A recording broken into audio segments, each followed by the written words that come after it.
Texto e contexto.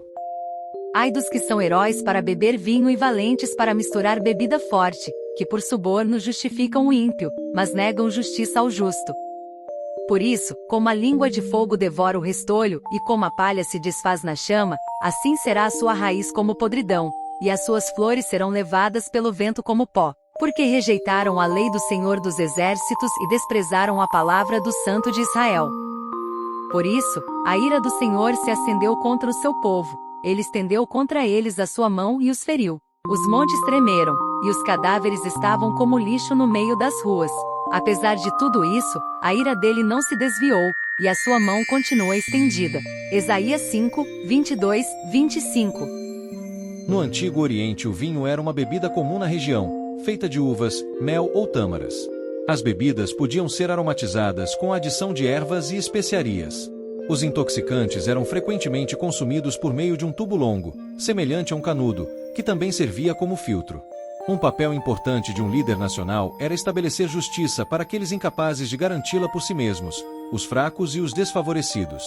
Por essa razão, códigos de leis eram comuns. No entanto, todo empreendimento é anulado quando aqueles encarregados de administrar a lei são corruptos, baseando suas decisões em vantagens econômicas pessoais em vez de justiça, que acabam pervertendo. Tornando todo o sistema de governança problemático, o suborno era tratado de forma severa. Uma das leis do Código de Hammurabi afirma: se um juiz decidir um caso, e depois mudar sua decisão, se for provado que ele alterou sua decisão, ele deverá pagar 12 vezes a penalidade. Ele será destituído, nunca mais podendo voltar a se sentar com juízes no tribunal. A falta de um sepultamento adequado era escandalosa em Israel e entre seus vizinhos, um sinal de desrespeito pelos falecidos. Os mesopotâmicos acreditavam que, após a morte, um espírito ou fantasma deixava o corpo do falecido e buscava juntar-se aos outros no mundo inferior. Isso era realizado por meio do sepultamento, momento em que a alma alcançava a paz. Após a morte, o falecido era lembrado por meio de diversos ritos, como oferendas de comida, bebida e oração. A paz e a memória não seriam possíveis sem um sepultamento.